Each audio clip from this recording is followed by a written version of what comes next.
Network और मैं हूं आपके साथ आकृति वर्मा। सड़कों पर बने ब्लैक स्पॉट कई हादसों का कारण बनते हैं। रोजाना ऐसी कई खबरें सामने आती हैं जब ये मालूम पड़ता है कि इन ब्लैक स्पॉट्स के कारण लोग अपनी जानें गंवाते हैं। कई बहुमूल्य जानें रोजाना इन ब्लैक स्पॉट्स की वजह से जाती हैं, लेकिन अधिकारी इन ब्लैक स्पॉट से बेखबर नजर आते हैं। वहीं आपको बता दें कि बाकायदा रोड सेफ्टी विभाग की ओर से रोड सेफ्टी की बैठक बुलाई जाती है, जिसमें इन सड़कों पर बने ब्लैक स्पॉट्स को लेकर लगातार चर्चा भी की जाती है। ऐसे में रोड्स पर इन अधिकारियों की ओर से विजिट करने को लेकर भी कहा जाता है, लेकिन विभाग की ओर से इस मामले में खाना पूर्ति की जाती है और उनकी ये खाना पूर्ति काफी असफल साबित होती है। ऐसे में ये परिणाम निकलकर सामने आता है कि इन ब्लैक स्पॉट्स की वजह से कई लोग रोजाना अपनी जानें गंवाते हैं। लेकिन अब विभाग की ओर से यह फैसला लिया गया है कि अब इन अधिकारियों को इनके ब्लैक स्पॉट्स की जिम्मेवारी दी जाएगी। ऐसे में अगर इन्होंने इस पर अमल नहीं किया तो इनके खिलाफ नोटिस जारी कर कार्रवाई करने की बात की जाएगी। बता दें कि अधिकारियों की ओर से कई बार खाना पूर्ति की जाती है, विजिट नहीं किया जाता। रोड सेफ्टी बाकायदा रोड सेफ्टी बैठक में इस बात को लेकर चर्चा की जाती है, लेकिन ये अधिकारी एक दूसरे पर काम टालते हुए नजर आते हैं। लिहाजा इनका काम टालना दूसरे की जान गंवाने का कारण बनता है। कई ब्लैक स्पॉट्स के कारण लोग रोजाना अपनी बहुमूल्य जानें गंवाते हैं और इनकी की गई खाना पूर्ति परेशानी का सबब बनती है। ऐसे में अब अधिकारियों की ओर से इनके ब्लैक स्पॉट्स को फिक्स किया जाएगा, लगातार इनको एक जिम्मेवारी दी जाएगी और अगर इन्होंने उस पर अमल नहीं किया तो इनके खिलाफ नोटिस जारी कर कार्रवाई की जाएगी। हमारे जो यमुनानगर ज़िला है इसमें 54 ब्लैक स्पॉट्स हैं, जहां पर पिछले 3 साल में या तो 5 एक्सीडेंट हुए हों या 10 से ज़्यादा की मौत हुई हो। ऐसे स्थलों को, ऐसे दुर्घटना स्थलों को ब्लैक स्पॉट कहा जाता है और यमुनानगर में 54 ब्लैक स्पॉट है, जिसको हमने दौरा करने के अनुसार हमने 5 भागों में डिवाइड किया है। जिसमें से पहले दिन हमने 10 स्पॉट्स का विजिट किया था।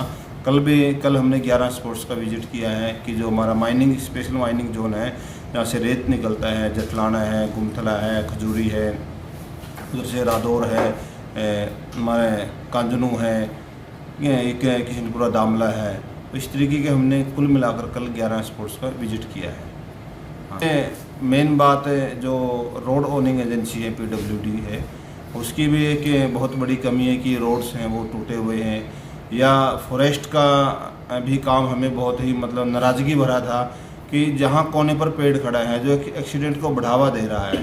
क्योंकि जब लिंक रोड से हम मेन रोड पर चढ़ते हैं वहीं पर एक्सीडेंट होते हैं, क्योंकि बराबर में पेड़ खड़े हैं, झाड़ियाँ खड़ी हैं, तो विजिबिलिटी नहीं है कि दाएं साइड से कौन सा वाहन आ रहा है, तो पता नहीं लगता।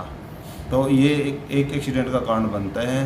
तीसरा जो बिजली डिपार्टमेंट है और फॉरेस्ट का और इनका तालमेल नहीं है।